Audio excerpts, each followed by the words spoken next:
네, 안녕하세요. 저는 2025학년도 제2회 대학원 연구성과 경진대회에 참가한 일반대학원 예술학협동과정 박사 수료생 윤지원입니다. 제가 오늘 소개할 저의 연구는 한국 상장 엔터테인먼트 기업의 멀티레이블 시스템 유형화와 경쟁력 분석, 부재, K-팝 레이블 사례를 중심으로 한 혼합 연구에 대해서 소개하도록 하겠습니다. 네, 한국의 엔터테인먼트 산업은 플랫폼 중심 생태계로 급속히 이동하고 있습니다.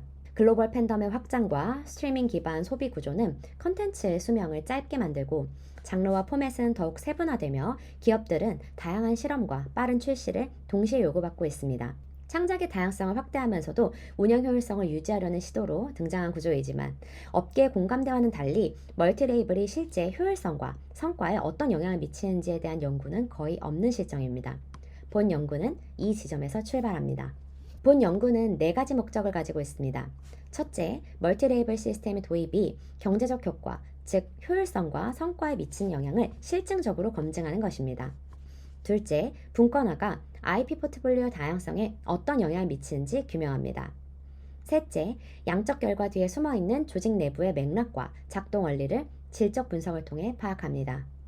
넷째, 이를 종합해 컨텐츠 기업의 조직 전략을 설명할 수 있는 듀얼 거버넌스 모델을 제안하고자 합니다. 네, 멀티레이블 구조는 한편으로는 신속하게 IP 창작 실험을 확대하고 포트폴리오를 넓히는 긍정적 기능을 갖지만 다른 한편으로는 조직의 중복 비용, 내부 경쟁, 브랜드 포지셔닝 충돌 같은 부정적인 요인도 함께 발생시킵니다. 결국 핵심 질문은 멀티레이블은 실제로 기업의 효율성, 다양성, 그리고 성과에 어떻게 작동하는가입니다. 그리고 이러한 관계가 왜 발생하는지 그 내부 메커니즘까지 규명해야 멀티레이블 전략을 정확히 이해할 수 있습니다. 이를 위해 설정한 연구 질문은 세 가지입니다. 첫째, 멀티레이블에서 분권화는 효율성과 IP 다양성이 각각 어떤 영향을 미치는가? 둘째, IP 다양성은 단기 재무 성과와 장기 기업 가치에 어떤 영향을 미치는가? 셋째, 이러한 정량적 결과는 조직 내부에서 어떤 맥락, 메커니즘, 결과의 작동을 통해 나타나는가? 이 연구 질문들이 오늘 발표의 전체 구조를 이끌어갑니다. 네, 제가 오늘 소개할 이론적 배경은 다음과 같습니다.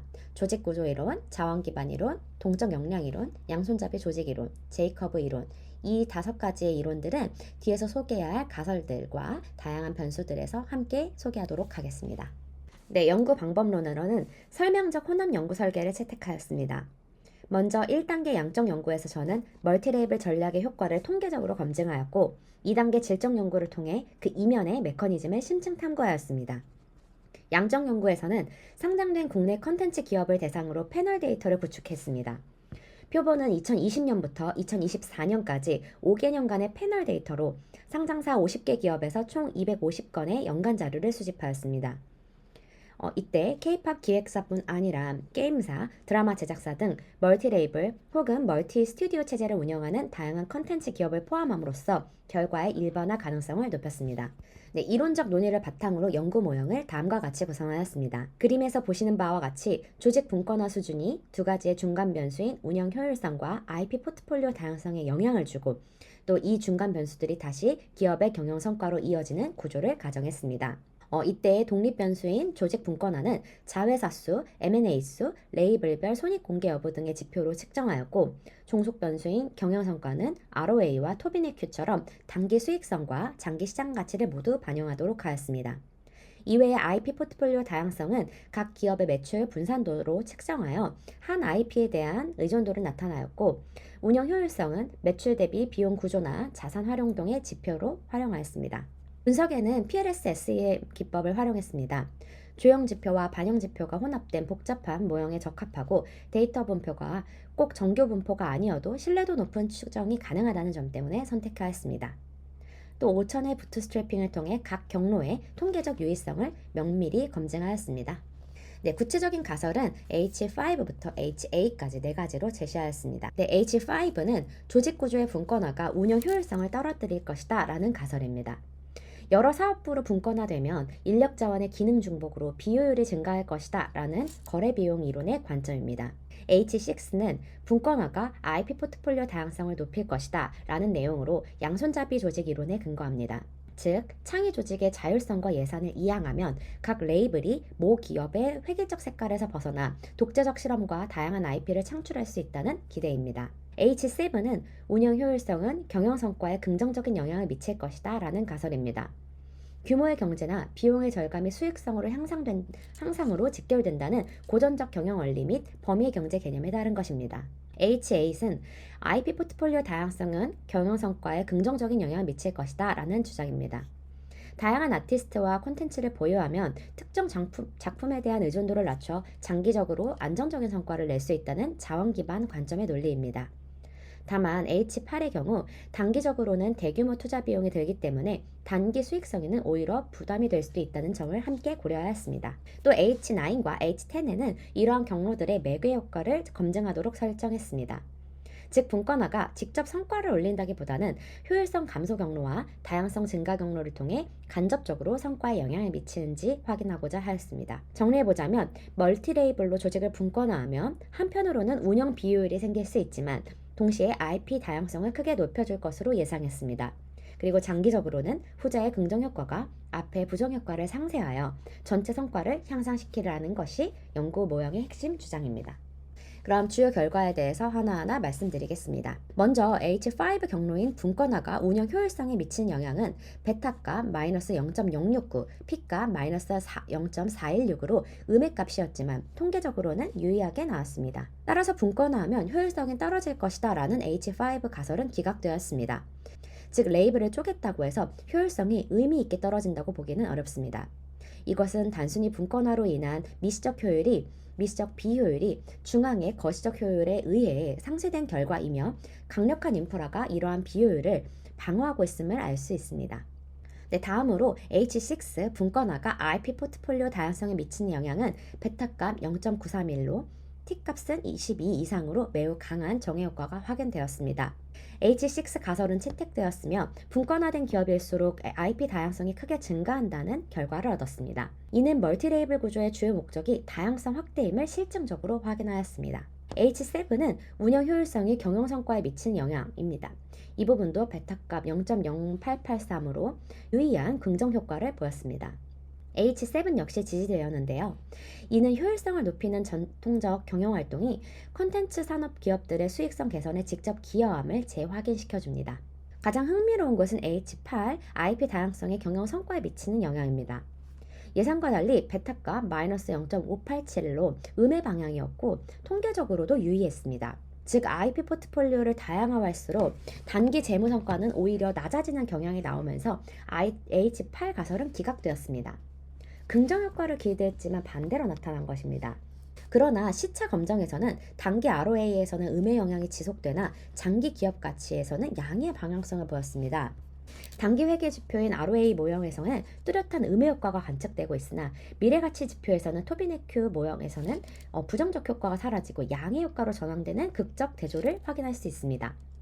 이러한 결과는 본 연구가 주장하는 투자 시차의 존재를 명확히 입증하는 시각적 증거라고 할 수 있겠습니다. 그래서 IP 다양성의 역설은 내재적인 결함이 아니라 자본시장은 IP 확장을 미래성장 잠재력으로 인식하지만 회계적 성과에서는 당장의 투자 비용과 관리 부담이 먼저 반영된다는 투자 시차의 메커니즘에서 기인함을 확인하였고 이와 함께 J커브 효과를 확인하였습니다. 다음으로 질적 연구 단계에서는 양적 분석만으로 풀리지 않던 왜 이런 결과가 나왔는가에 대해서 답하고자 하였습니다. 이를 위해 업계 전문가 7인을 모시고 심층 인터뷰를 진행하였습니다. 인터뷰 대상은 연구 대상을 잘 알고 연구 현상을 가장 잘 알고 경험한 엘리트 정보원들로 선정하였습니다.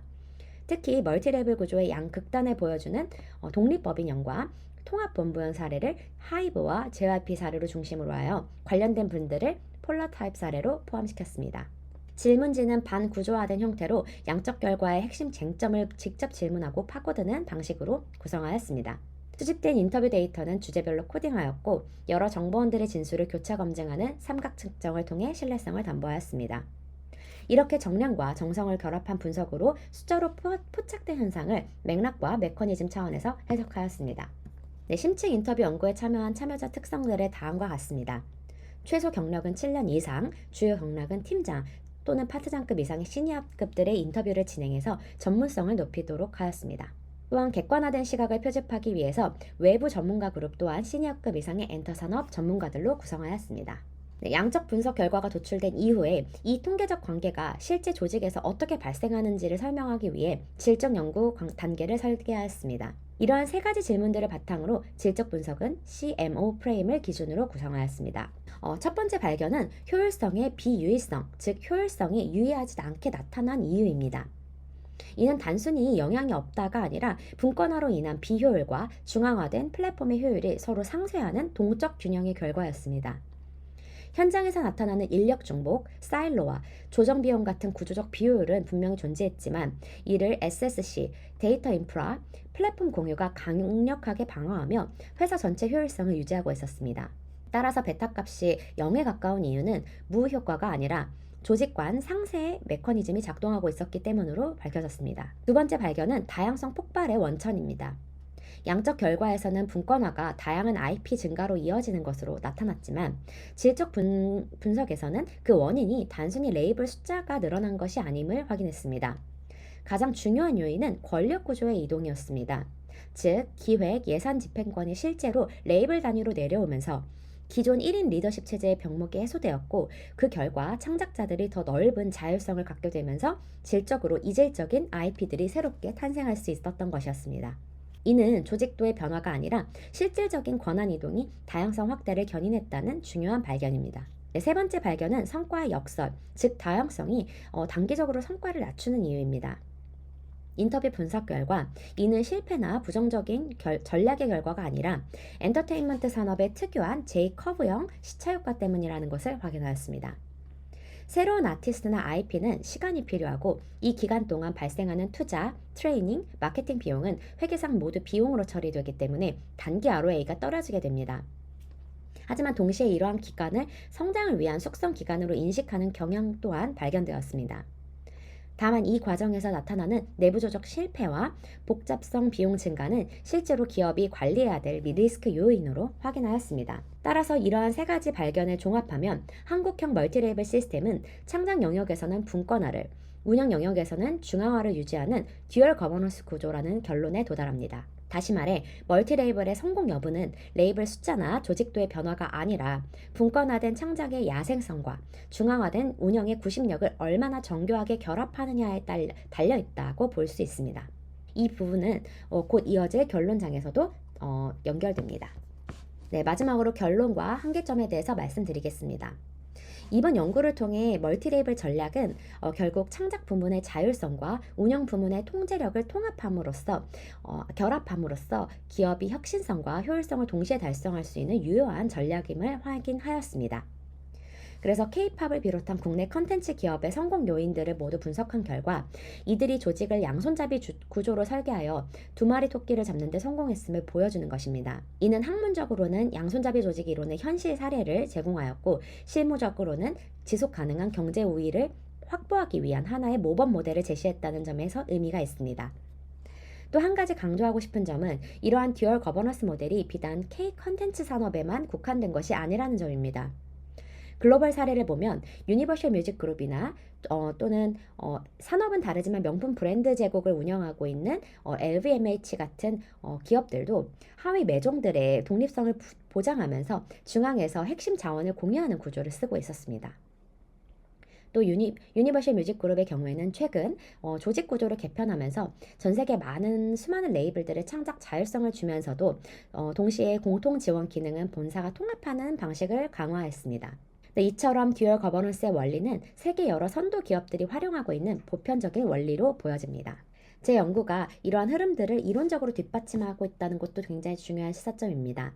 또한 이러한 효과는 단기 재무 성과가 아니라 장기 시장 가치에서 시차적으로 나타나고 있었습니다. 그렇기 때문에 경영 실무적인 측면을 살펴보면 멀티레이블 전략을 도입하려는 기업들에게 실무적인 시사점을 함의하고 있습니다. 무조건 멀티레이블화해서 조직을 쪼개는 것이 능사가 아니라는 점입니다. 멀티레이블의 성공은 이중 통제 메커니즘이 제대로 작동해야 가능했습니다. 본사가 충분한 역량과 인프라를 갖춰 각 레이블의 비효율을 커버할 수 있어야 하고 만약 그런 뒷받침 없이 구조만 분권화한다면 비용만 늘고 성과는 악화되는 상황이 올 수 있습니다. 따라서 자원이 한정적인 중소기획사라면 성급하게 여러 레이블을 남발하기보다는 핵심 플랫폼이나 지원 조직을 먼저 강화하고 차근차근 레이블을 늘리는 접근이 바람직하겠습니다. 물론 제 연구에도 한계점은 있습니다. 우선 연구의 표본이 국내 상장사 중심이었기 때문에 비상장 중심 중소업체나 해외 사례까지 포괄하지 못한 부분이 있습니다. 이후 연구에서는 더 다양한 기업들을 포함하여 범위의 확장이 필요할 것입니다. 또한 제가 다룬 기간이 5년 정도로 중기적인데 더 장기적인 시계열 데이터를 통해서 멀티레이블 효과가 시간에 따라 어떻게 변화하는지도 살펴보면 좋을 것 같습니다. 예컨대 IP 다양성의 단기 부정 효과가 장기적으로는 어떻게 역전되는지를 장기간 데이터로 확인하면 더욱 설득력 있을 것이라고 기대합니다. 또는 정량적 지표 외에도 창의성의 질적 수준, 조직 문화나 리더십 등 멀티레이블 성공에 미치는 영향도 흥미로운 주제일 것이라고 생각합니다. 이러한 부분들은 후속 질적 연구로 제안하는 바입니다. 네, 지금까지 한국 상장 엔터테인먼트 기업의 멀티레이블 시스템 유형화와 경쟁력 분석에 대한 발표를 마치겠습니다. 감사합니다.